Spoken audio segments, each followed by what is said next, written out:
بسم اللہ الرحمن الرحیم۔ ہم لوگوں نے کچھ دن پہلے شروع کیا تھا کہ چاروں مسلم مفکرین کو ہم نے پڑھنا ہے، جس میں سب سے پہلے ہم نے پڑھا امام غزالی کو، اس کے بعد ابن خلدون کو، اور درمیان میں ایک دو دن کا گیپ آ گیا۔ اب آج ہم نے تیسرے نمبر پر پڑھنا ہے ابن سینا۔ ان کا ڈیوریشن ہے 980 سے لے کر 1038 تک، اور آپ کا پورا نام ابو علی حسین بن عبداللہ بن حسن بن علی بن سینا، اور آپ مشہور کس نام سے ہوئے؟ ابو علی سینا کے نام سے، اور یورپ میں آپ کو جانا جاتا ہے ایوے سینا کے نام سے۔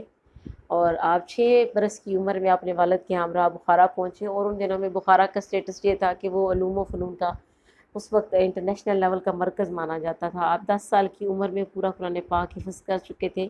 اس سے میں ابو علی سینا کی کوگنیٹیو ایبیلٹیز کا، ذہنی صلاحیتوں کا بخوبی پتہ چل جاتا ہے۔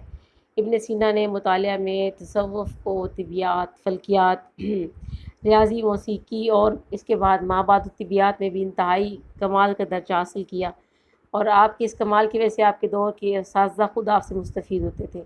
21 برس کی عمر میں آپ بے تحاشا علوم و فنون پر مہارت حاصل کر چکے تھے، اور باقاعدہ تصنیف و تعلیم یعنی لکھنے لکھانے کا عمل بھی شروع ہو چکا تھا۔ آپ کی بکس کی تعداد جو ہے وہ 100 سے زیادہ ہے، لیکن اس میں سے آپ کی کتاب الشفا جو ہے وہ 18 جلدوں پر مشتمل ہے، اور اسے جامع العلوم بھی کہا جاتا ہے، اسے انسائکلوپیڈیا بھی کہا جاتا ہے، اور اس میں مختلف علوم، فلکیات، طبیعیات، مابعد طبیعیات، کیمسٹری، ریاضی، موسیقی، بائیولوجی، تمام ٹاپکس پر بحث کی گئی، اور بہت تفصیل سے انہوں نے اس کے اوپر بات کی۔ آپ ابو ریحان البیرونی کے ہمراہ سلطان محمود غزنوی کے دربار میں پہنچے۔ بعد میں آپ ٹیچنگ سے منسلک ہو گئے، اور ساتھ ساتھ لکھنے لکھانے کا سلسلہ جاری رہا۔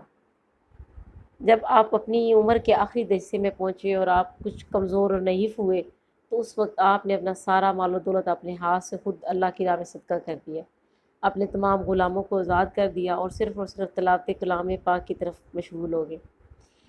ہمیں یہ دیکھنا ہے اب ان کے ایجوکیشنل، یہ جو پہلے والا پورشن ہے یہ ان کے انٹروڈکشن میں آئے گا۔ آپ نے ابو علی سینا کے متعلق کوئی بھی لانگ کوسچن آئے تو یہ انٹروڈکشن ضروری لکھنا ہوتا ہے۔ اب ہم دیکھتے ہیں کہ ان کے ایجوکیشنل تصورات، ایجوکیشنل کانسیپٹس کیا تھے۔ ابن سینا کے یہاں عقل جو ہے وہ بنیادی اہمیت کی حامل ہے، اور عقل ہی کے ذریعے سے وہ کہتے ہیں کہ صحیح ترین ذریعہ علم ہے، اور صحیح ترین علم حاصل کیا جا سکتا ہے، اور عقل ہی جو ہے وہ حواس خمسہ کے تھرو جو معلومات حاصل ہم کرتے ہیں ان کو بھی منظم کرتی ہے، اور عقل کے تھرو ہم منطقی استدلال کے اور استعمال کرتے ہیں، اور اسی کو وہ علم کا بنیاد مانتے ہیں۔ علم کا چشمہ، لیکن وہ جس عقل کو کہتے ہیں وہ عقل مؤثر ہے۔ یہ تھوڑا سا سمجھنے والی بات ہے۔ ہم نے جہاں بھی گفتگو میں لفظ استعمال کرنا ہو، ہم لفظ خالی عقل استعمال کرتے ہیں، عقل مؤثر کو ہم نہیں استعمال کرتے، جبکہ عقل مؤثر وہ ہوتا ہے کہ وہ عقل جو کہ خیر کے اور شر کے راستے میں فرق کو پہچانے اور خیر پہ چلنا جانتی ہو، اس کو عقل عقل مؤثر کہا جاتا ہے۔ اور اسی کے لیے کہتے تھے کہ عقل مؤثر اگر کسی انسان کے پاس ہے، اور ساتھ اس کو اپنی طبعی رجحان کا، اپنی فکری صلاحیتوں کا پتہ چل جائے، اس کے ساتھ مل کر وہ کہتے تھے جو چیز ڈیولپ ہوتی ہے وہ چھٹی حص ہے۔ جب عام زبان میں کہتے ہیں کہ فلاں کی چھٹی حص بہت تیز ہے، تو اس کا جو بیس ہے، اس کا جو بیس کیمپ ہے وہ یہ کہتے ہیں اس کا بیس کیمپ بھی دراصل عقل مؤثر ہے، جو کہ اس کی صلاحیتوں کے ساتھ مل کر چھٹی حص بن جاتی ہے۔ ان کا تصور قدر جو ہے وہ کہتے ہیں کہ ان کا جو سب سے اعلیٰ ترین جو قدر ہے وہ کہ اللہ تعالیٰ کی حاکمیت کو اور اس کی جو عبادت ہے اس کی ارد گرد گھومتا ہے۔ اور نظام تعلیم میں وہ کہتے ہیں اس قدر کو نصب العین کی حیثیت حاصل ہے۔ اگر ہم نظام تعلیم کے اندر اس مین آبجیکٹیو سے ادھر ادھر ہٹ جاتے ہیں تو یہ ان کا خیال ہے کہ پھر نظام تعلیم ہمارا کسی کام کا نہیں ہے۔ مین کام نظام تعلیم کا یہ ہے کہ وہ اللہ تعالیٰ کی حاکمیت اور انسان کو عبودیت کے لیے تیار کریں۔ اب آپ یہاں پر رک کر ذرا اس بات پر فوکس کریں کہ امام غزالی ہوں یا ابن خلدون ہوں یا ابن سینا ہوں، آپ دیکھ لیں کہ ان تینوں کے یہاں تعلیم کا بنیادی آبجیکٹیو حاصل کرنے کا کیا تھا۔ تعلیم کا بنیادی مقصد اللہ کی رضا کا حصول، اس کی حاکمیت کو تسلیم کرنا، اس کے فیصلوں کو تسلیم کرنا، اس کی عبودیت کے لیے آنے والی نسلوں کو اور خود کو تیار کرنا۔ اور بڑے افسوس کی بات ہے کہ ہم لوگ جو ہیں موجودہ دور میں اس بنیادی مقصد سے ہٹ جاتے ہیں۔ ان کے یہاں مقاصد تعلیم جو ہے ان کو انہوں نے نمبر وائز بک میں لکھا ہے کہ سب سے اہم مقصد رضائے الہی، اور دوسرے نمبر پر ہے ذہنی صلاحیتوں کو اجاگر کرنا۔ ہر ایک کو اللہ تعالیٰ نے ڈفرینٹ ذہنی صلاحیتوں کے ساتھ پیدا کیا ہے۔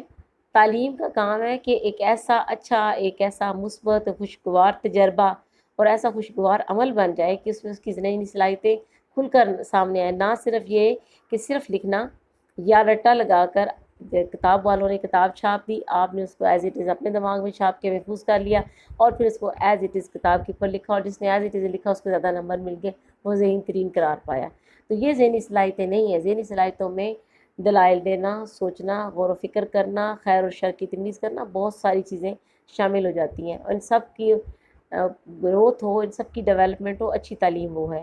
اور ابن سینا کے خیال میں علم میں اور آپ کی عقل میں مطابقت بہت ضروری ہے، اور یہ تمام مفکرین اس بات میں متفق ہیں کہ اگر آپ کے قول و فعل میں اور آپ کے علم میں اور آپ کے عقل میں، اور اگر آپ کے علم میں اور آپ کے ایمان میں کوئی مطابقت نہیں ہے، تو نہ وہ آپ کا علم ٹھیک ہے، نہ وہ آپ کا عقل ٹھیک ہے، نہ آپ کا ایمان مکمل ہوتا ہے۔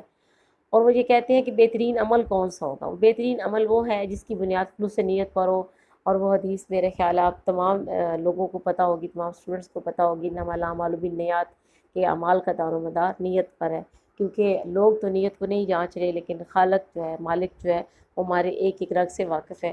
جس کی نیت جتنی اچھی ہوگی، اللہ تعالیٰ اس کے مطابق اس کے عمل میں برکت ڈال دیتے ہیں، اور اس کے نتائج بھی اس کے مطابق اسے ملتے ہیں۔ بے شک وہ لوگوں سے اگر اوجھل نظروں سے اوجھل رکھ لیتا ہے اور اپنی نیت کو خراب رکھتا ہے، بظاہر عمل ایسا رکھتا ہے، تو وہ ریاکاری ہے، اور ریاکاری کبھی بھی مفید نہیں ہو سکتی۔ نصاب تعلیم کے حوالے سے انہوں نے ڈائریکٹ کوئی خاکہ پیش ایسا نہیں کیا ہوا، لیکن انہوں نے علوم کو 3 سٹیپس میں، 3 مدارج میں تقسیم کیا۔ نمبر 1 اعلیٰ علوم ہیں جو حکمت پر اور دانش پر، وزڈم پر مبنی ہوتے ہیں۔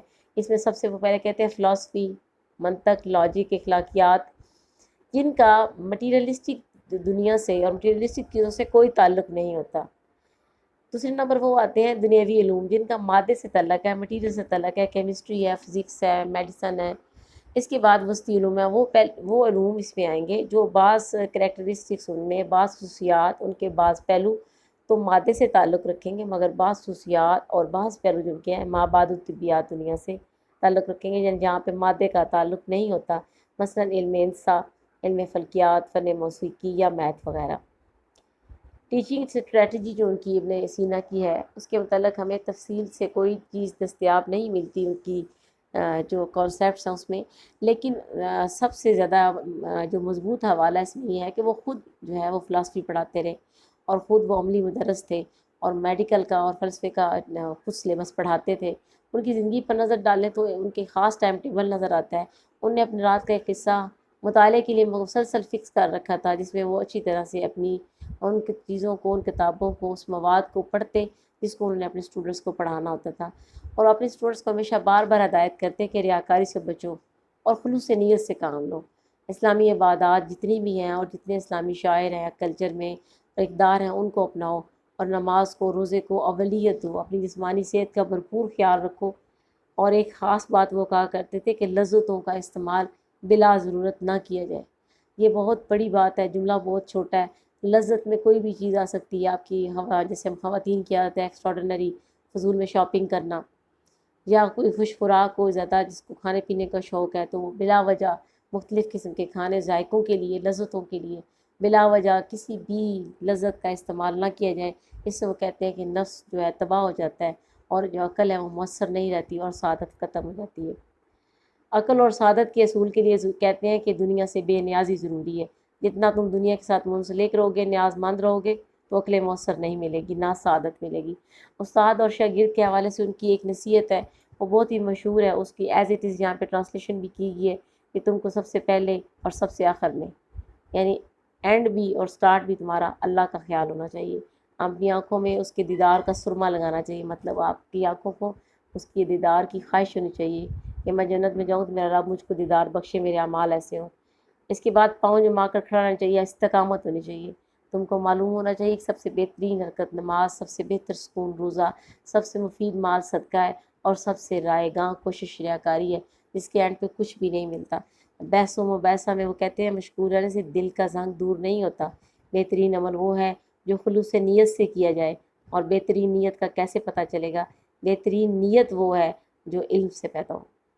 یہ یہاں پہ میں رک کے آپ کو سمجھانا چاہوں گی کہ یہ بھی بہت بڑی بات ہے کہ ہماری نیت جو ہے وہ خالص ہو، اس پہ تو ہم زور دیتے ہیں، لیکن جیسے ابن سینا کے سر جاتا ہے کہ وہ بتاتے ہیں کہ بہترین نیت بھی جون سی ہے وہ جہالت سے پیدا نہیں ہوتی ہے۔ نہ ہی وہ لذتوں کے حصول سے پیدا ہوتی ہے، وہ علم سے پیدا ہوتی ہے۔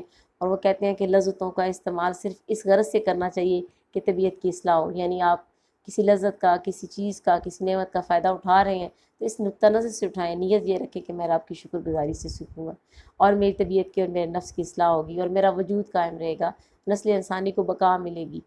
اس کے ساتھ ساتھ وہ کہتے ہیں کہ شریعت کے قواعد کی پابندی میں کوئی خلل نہ آنے پائے اور جسمانی عبادات کا ہمیشہ پابند رہنا چاہیے۔ یہ ایک ایسی نصیحت ہے جو صرف ساتھ اسٹوڈنٹس کے لیے نہیں بلکہ دیکھا جائے تو تمام انسانوں کے لیے ہی بڑی مفید ہے۔ اس کے علاوہ ان کے ٹاپک میں سے بہت سارے جو شارٹ کوسچن بننے ہیں وہاں علوم کی تقسیم ان کی جو ہے وہ بڑی مشہور ہے، وہ پوچھ لی جاتی ہے۔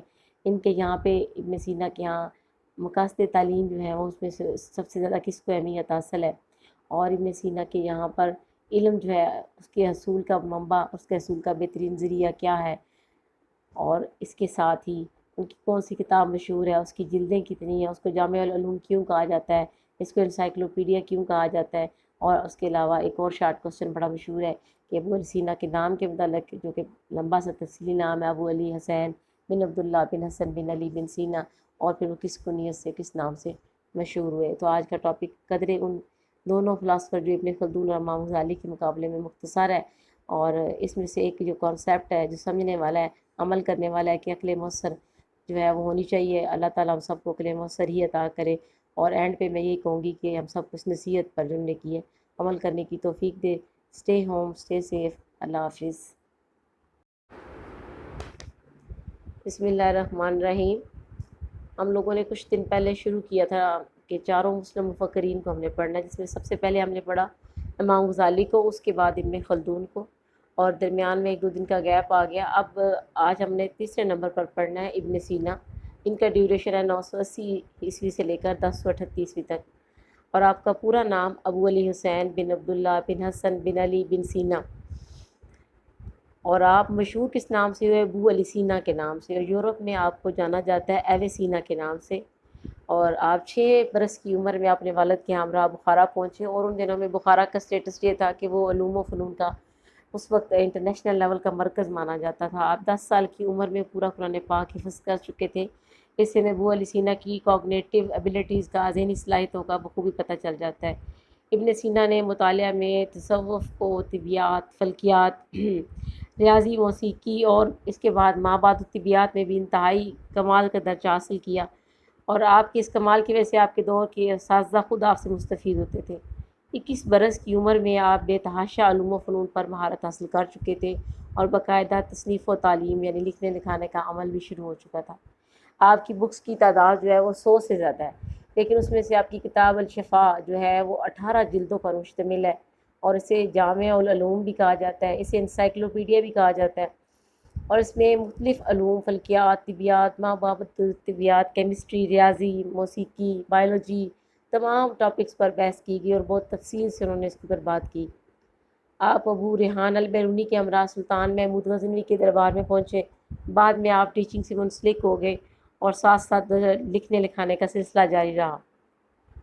جب آپ اپنی عمر کے آخری حصے میں پہنچے اور آپ کچھ کمزور اور نحیف ہوئے، تو اس وقت آپ نے اپنا سارا مال و دولت اپنے ہاتھ سے خود اللہ کی راہ میں صدقہ کر دیا، اپنے تمام غلاموں کو آزاد کر دیا، اور صرف تلاوت کلام پاک کی طرف مشغول ہو گئے۔ ہمیں یہ دیکھنا ہے اب ان کے ایجوکیشنل، یہ جو پہلے والا پورشن ہے یہ ان کے انٹروڈکشن میں آئے گا۔ آپ نے ابو علی سینا کے متعلق کوئی بھی لانگ کوسچن آئے تو یہ انٹروڈکشن ضروری لکھنا ہوتا ہے۔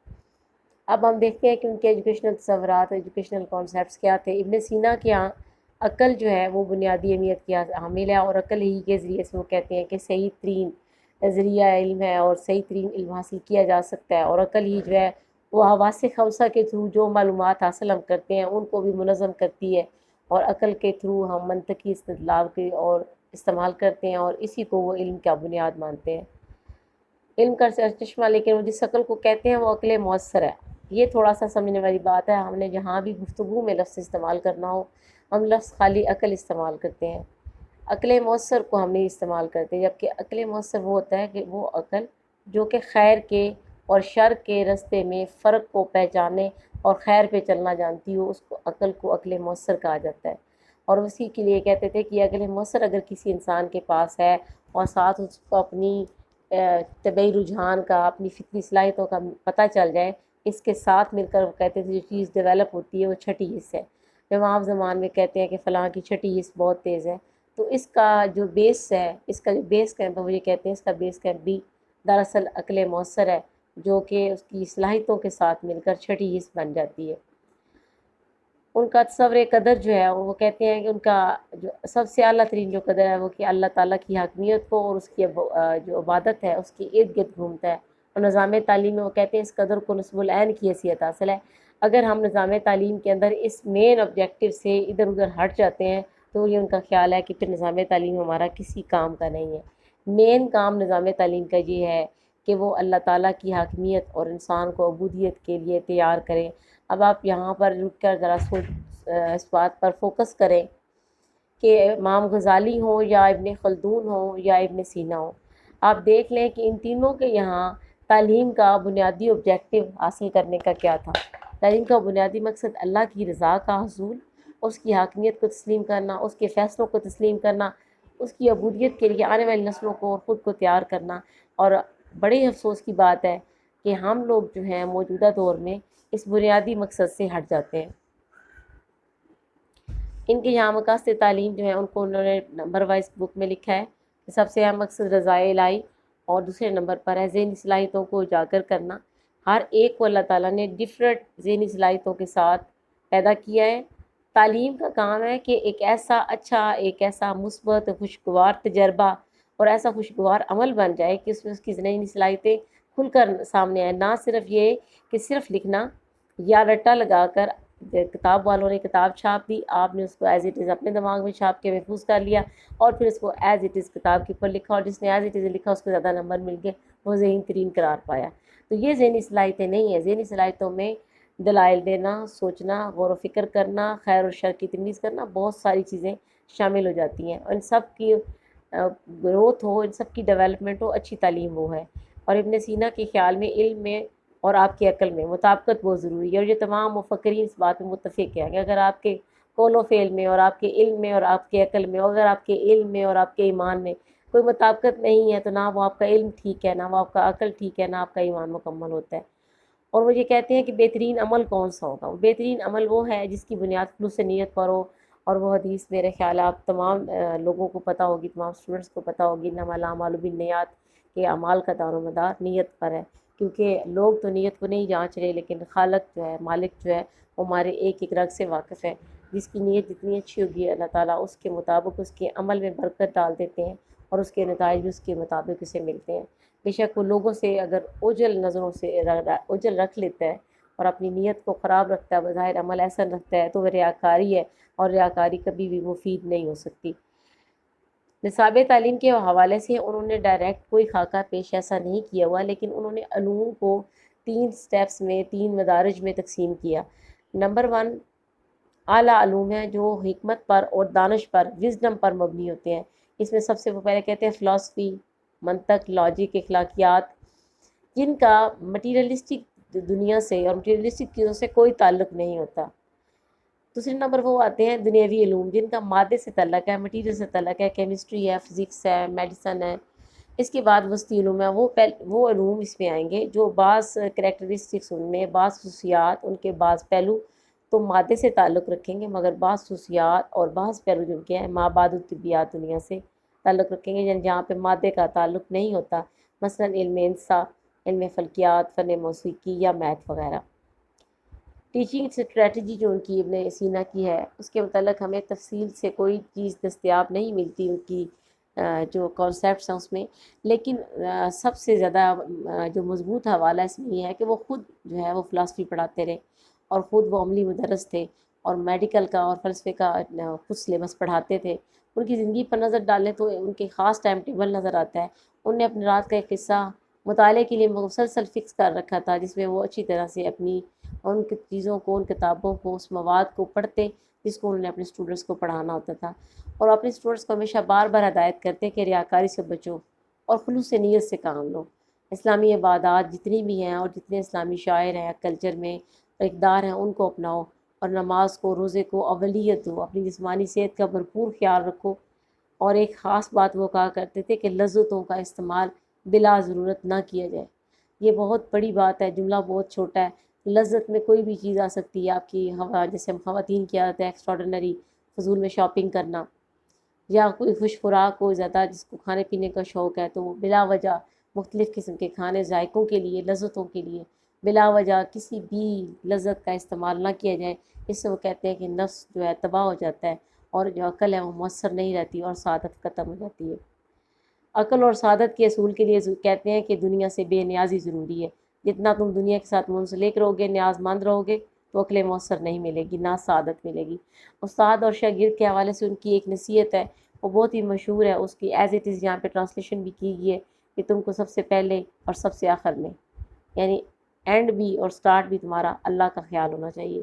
اپنی آنکھوں میں اس کے دیدار کا سرما لگانا چاہیے، مطلب آپ کی آنکھوں کو اس کے دیدار کی خواہش ہونی چاہیے کہ میں جنت میں جاؤں تو میرا رب مجھ کو دیدار بخشے، میرے اعمال ایسے ہوں۔ اس کے بعد پاؤں جما کر کھڑا رہنا چاہیے، استقامت ہونی چاہیے۔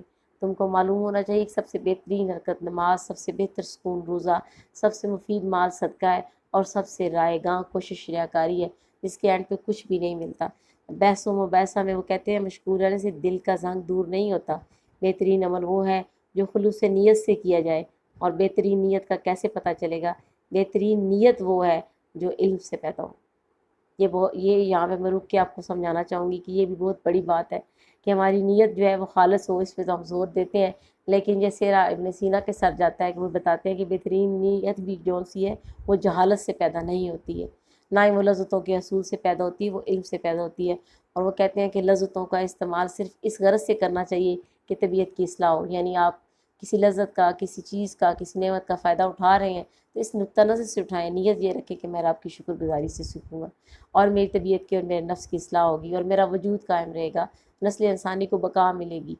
اس کے ساتھ ساتھ وہ کہتے ہیں کہ شریعت کے قواعد کی پابندی میں کوئی خلل نہ آنے پائے، اور جسمانی عبادات کا ہمیشہ پابند رہنا چاہیے۔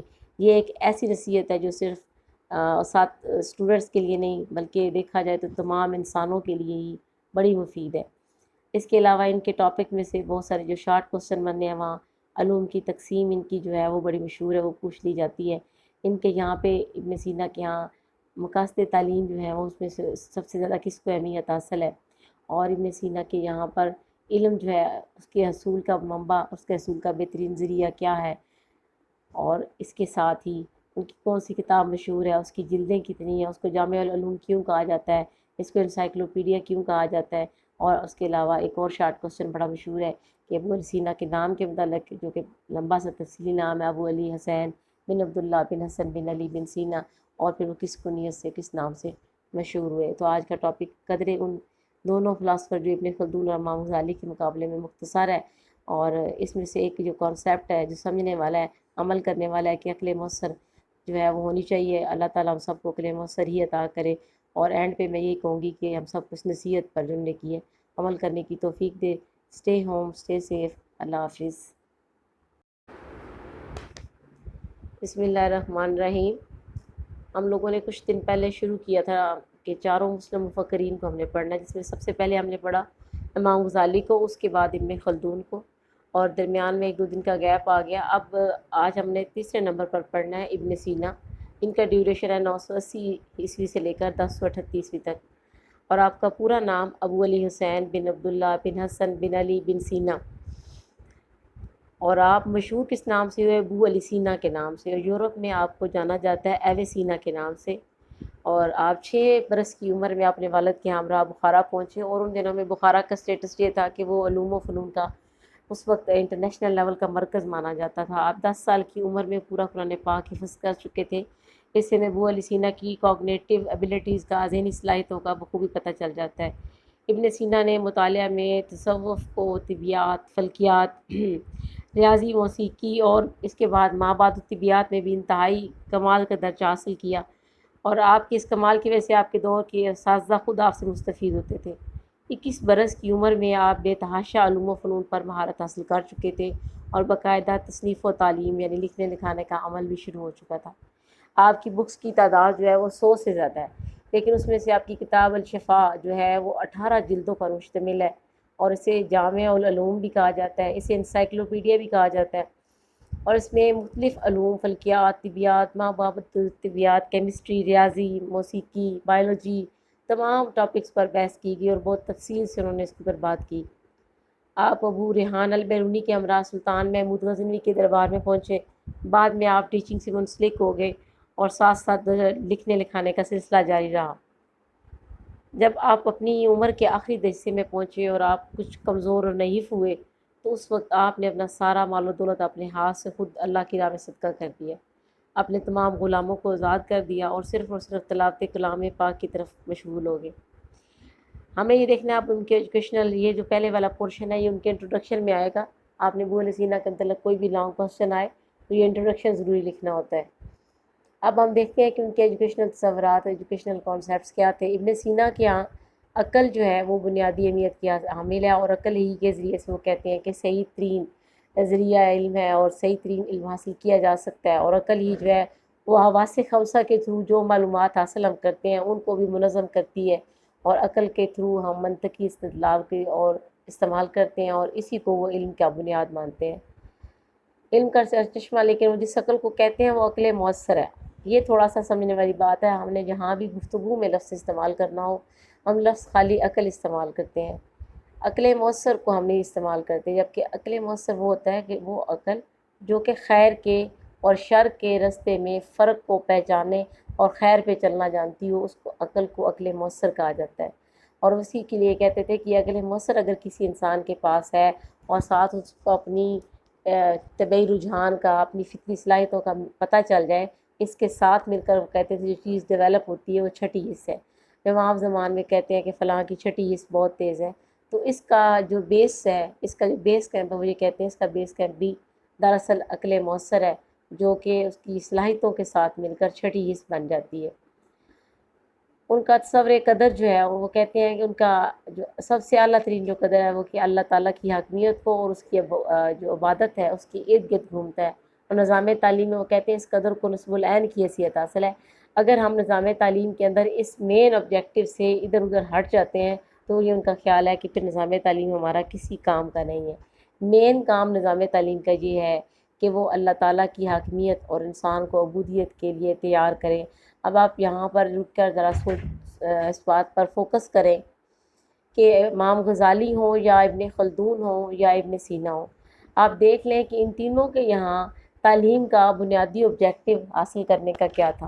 تعلیم کا بنیادی مقصد اللہ کی رضا کا حصول، اس کی حاکمیت کو تسلیم کرنا، اس کے فیصلوں کو تسلیم کرنا، اس کی عبودیت کے لیے آنے والی نسلوں کو اور خود کو تیار کرنا۔ اور بڑے افسوس کی بات ہے کہ ہم لوگ جو ہیں موجودہ دور میں اس بنیادی مقصد سے ہٹ جاتے ہیں۔ ان کے یہاں مقاصد تعلیم جو ہے ان کو انہوں نے نمبر وائز بک میں لکھا ہے کہ سب سے اہم مقصد رضائے الہی، اور دوسرے نمبر پر ہے ذہنی صلاحیتوں کو اجاگر کرنا۔ ہر ایک کو اللہ تعالیٰ نے ڈفرینٹ ذہنی صلاحیتوں کے ساتھ پیدا کیا ہے۔ تعلیم کا کام ہے کہ ایک ایسا اچھا، ایک ایسا مثبت خوشگوار تجربہ اور ایسا خوشگوار عمل بن جائے کہ اس میں اس کی ذہنی صلاحیتیں کھل کر سامنے آئیں، نہ صرف یہ کہ صرف لکھنا یا رٹا لگا کر کتاب والوں نے کتاب چھاپ دی، آپ نے اس کو ایز اٹ از اپنے دماغ میں چھاپ کے محفوظ کر لیا اور پھر اس کو ایز اٹ از کتاب کے اوپر لکھا، اور جس نے ایز اٹ از لکھا اس کو زیادہ نمبر مل گئے، وہ ذہین ترین قرار پایا۔ تو یہ ذہنی صلاحیتیں نہیں ہیں۔ ذہنی صلاحیتوں میں دلائل دینا، سوچنا، غور و فکر کرنا، خیر اور شر کی تمیز کرنا، بہت ساری چیزیں شامل ہو جاتی ہیں، اور ان سب کی گروتھ ہو، ان سب کی ڈیولپمنٹ ہو، اچھی تعلیم وہ ہے۔ اور ابن سینا کے خیال میں علم میں اور آپ کی عقل میں مطابقت بہت ضروری ہے، اور یہ تمام مفکرین اس بات میں متفق ہیں کہ اگر آپ کے قول و فعل میں اور آپ کے علم میں اور آپ کے عقل میں، اور اگر آپ کے علم میں اور آپ کے ایمان میں کوئی مطابقت نہیں ہے تو نہ وہ آپ کا علم ٹھیک ہے، نہ وہ آپ کا عقل ٹھیک ہے، نہ آپ کا ایمان مکمل ہوتا ہے۔ اور وہ یہ کہتے ہیں کہ بہترین عمل کون سا ہوگا؟ وہ بہترین عمل وہ ہے جس کی بنیاد خلوص نیت پر ہو، اور وہ حدیث میرے خیال آپ تمام لوگوں کو پتہ ہوگی، تمام اسٹوڈنٹس کو پتہ ہوگی، انما الاعمال بالنیات، کہ اعمال کا دار و مدار نیت پر ہے، کیونکہ لوگ تو نیت کو نہیں جانچ رہے، لیکن خالق جو ہے، مالک جو ہے، وہ ہمارے ایک ایک رگ سے واقف ہے۔ جس کی نیت جتنی اچھی ہوگی اللہ تعالیٰ اس کے مطابق اس کے عمل میں برکت ڈال دیتے ہیں، اور اس کے نتائج بھی اس کے مطابق اسے ملتے ہیں۔ بے شک وہ لوگوں سے اگر اوجھل نظروں سے اوجھل رکھ لیتا ہے اور اپنی نیت کو خراب رکھتا ہے، بظاہر عمل ایسا رکھتا ہے، تو وہ ریاکاری ہے، اور ریاکاری کبھی بھی مفید نہیں ہو سکتی۔ نصاب تعلیم کے حوالے سے انہوں نے ڈائریکٹ کوئی خاکہ پیش ایسا نہیں کیا ہوا، لیکن انہوں نے علوم کو 3 سٹیپس میں، 3 مدارج میں تقسیم کیا۔ نمبر 1 اعلیٰ علوم ہیں جو حکمت پر اور دانش پر، وزڈم پر مبنی ہوتے ہیں۔ اس میں سب سے وہ پہلے کہتے ہیں فلاسفی، منطق، لاجک، اخلاقیات، جن کا مٹیریلسٹک دنیا سے اور مٹیریلسٹک چیزوں سے کوئی تعلق نہیں ہوتا۔ دوسرے نمبر وہ آتے ہیں دنیاوی علوم، جن کا مادے سے تعلق ہے، مٹیریل سے تعلق ہے، کیمسٹری ہے، فزکس ہے، میڈیسن ہے۔ اس کے بعد وسطی علوم ہے، وہ علوم اس میں آئیں گے جو بعض کریکٹرسٹکس، ان میں بعض خصوصیات، ان کے بعض پہلو تو مادے سے تعلق رکھیں گے، مگر بعض خصوصیات اور بعض پہلو جو کے ہیں مابعد الطبیات دنیا سے تعلق رکھیں گے، یعنی جہاں پہ مادے کا تعلق نہیں ہوتا، مثلا علم انسا، علم فلکیات، فن موسیقی یا میتھ وغیرہ۔ ٹیچنگ اسٹریٹجی جو ان کی ابن سینا کی ہے، اس کے متعلق ہمیں تفصیل سے کوئی چیز دستیاب نہیں ملتی، ان کی جو کانسیپٹس ہیں اس میں، لیکن سب سے زیادہ جو مضبوط حوالہ اس میں یہ ہے کہ وہ خود جو ہے وہ فلاسفی پڑھاتے رہے، اور خود وہ عملی مدرس تھے، اور میڈیکل کا اور فلسفے کا خود سلیبس پڑھاتے تھے۔ ان کی زندگی پر نظر ڈالیں تو ان کے خاص ٹائم ٹیبل نظر آتا ہے۔ ان نے اپنے رات کا ایک قصہ مطالعے کے لیے مسلسل فکس کر رکھا تھا، جس میں وہ اچھی طرح سے اپنی ان کی چیزوں کو، ان کتابوں کو، اس مواد کو پڑھتے جس کو انہوں نے اپنے اسٹوڈنٹس کو پڑھانا ہوتا تھا، اور اپنے اسٹوڈنٹس کو ہمیشہ بار بار ہدایت کرتے کہ ریاکاری سے بچو اور خلوص نیت سے کام لو۔ اسلامی عبادات جتنی بھی ہیں اور جتنے اسلامی شاعر ہیں، کلچر میں اقدار ہیں، ان کو اپناؤ، اور نماز کو، روزے کو اولیت دو، اپنی جسمانی صحت کا بھرپور خیال رکھو۔ اور ایک خاص بات وہ کہا کرتے تھے کہ لذتوں کا استعمال بلا ضرورت نہ کیا جائے۔ یہ بہت بڑی بات ہے، جملہ بہت چھوٹا ہے۔ لذت میں کوئی بھی چیز آ سکتی ہے، آپ کی ہوا، جیسے ہم خواتین کی عادت ہے ایکسٹراڈنری فضول میں شاپنگ کرنا، یا کوئی خوش خوراک ہو زیادہ جس کو کھانے پینے کا شوق ہے، تو وہ بلا وجہ مختلف قسم کے کھانے ذائقوں کے لیے، لذتوں کے لیے بلا وجہ کسی بھی لذت کا استعمال نہ کیا جائے۔ اس سے وہ کہتے ہیں کہ نفس جو ہے تباہ ہو جاتا ہے، اور جو عقل ہے وہ مؤثر نہیں رہتی، اور سعادت ختم ہو جاتی ہے۔ عقل اور سعادت کے اصول کے لیے کہتے ہیں کہ دنیا سے بے نیازی ضروری ہے۔ جتنا تم دنیا کے ساتھ منسلک رہو گے، نیاز مند رہو گے، تو عقل مؤثر نہیں ملے گی، نہ سعادت ملے گی۔ استاد اور شاگرد کے حوالے سے ان کی ایک نصیحت ہے، وہ بہت ہی مشہور ہے، اس کی ایز اٹ از یہاں پہ ٹرانسلیشن بھی کی گئی ہے کہ تم کو سب سے پہلے اور سب سے آخر میں، یعنی اینڈ بھی اور سٹارٹ بھی تمہارا اللہ کا خیال ہونا چاہیے۔ اپنی آنکھوں میں اس کے دیدار کا سرما لگانا چاہیے، مطلب آپ کی آنکھوں کو اس کے دیدار کی خواہش ہونی چاہیے کہ میں جنت میں جاؤں تو میرا رب مجھ کو دیدار بخشے، میرے اعمال ایسے ہوں۔ اس کے بعد پاؤں جما کر کھڑا رہنا چاہیے، استقامت ہونی چاہیے۔ تم کو معلوم ہونا چاہیے کہ سب سے بہترین حرکت نماز، سب سے بہتر سکون روزہ، سب سے مفید مال صدقہ ہے، اور سب سے رائے گاں کوشش ریاکاری ہے، جس کے اینڈ پہ کچھ بھی نہیں ملتا۔ بحث و مباحثہ میں وہ کہتے ہیں مشغول رہنے سے دل کا زنگ دور نہیں ہوتا۔ بہترین عمل وہ ہے جو خلوص نیت سے کیا جائے، اور بہترین نیت کا کیسے پتہ چلے گا؟ بہترین نیت وہ ہے جو علم سے پیدا ہو۔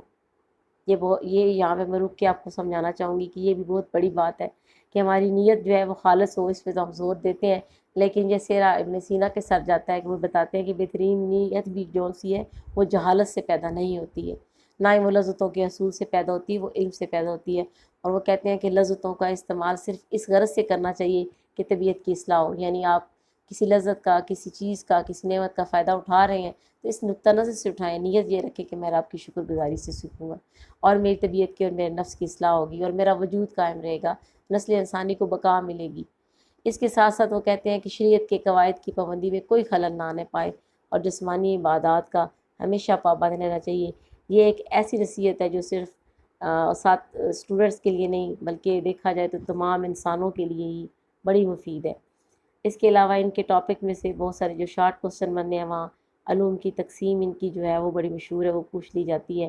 ان کے یہاں پہ ابن سینا کے یہاں مقاصد تعلیم جو ہے وہ اس میں سے سب سے زیادہ کس کو اہمیت حاصل ہے، اور ابن سینا کے یہاں پر علم جو ہے اس کے حصول کا منبع، اس کے حصول کا بہترین ذریعہ کیا ہے، اور اس کے ساتھ ہی ان کی کون سی کتاب مشہور ہے، اس کی جلدیں کتنی ہیں، اس کو جامع العلوم کیوں کہا جاتا ہے، اس کو انسائکلوپیڈیا کیوں کہا جاتا ہے۔ اور اس کے علاوہ ایک اور شارٹ کوسچن بڑا مشہور ہے کہ ابو سینا کے نام کے متعلق، جو کہ لمبا سا تفصیلی نام ہے، ابو علی حسین بن عبداللہ بن حسن بن علی بن سینا، اور پھر وہ کس کنیت سے، کس نام سے مشہور ہوئے۔ تو آج کا ٹاپک قدرے ان دونوں فلاسفر جو ابن خلدون اور امام غزالی کے مقابلے میں مختصر ہے، اور اس میں سے ایک جو کانسیپٹ ہے جو سمجھنے والا ہے، عمل کرنے والا ہے، کہ عقل مؤثر جو ہے وہ ہونی چاہیے۔ اللہ تعالیٰ ہم سب کو عقل مؤثر ہی عطا کرے، اور اینڈ پہ میں یہی کہوں گی کہ ہم سب کچھ نصیحت پر جمنے کی ہے، عمل کرنے کی توفیق دے۔ اسٹے ہوم، اسٹے سیف، اللہ حافظ۔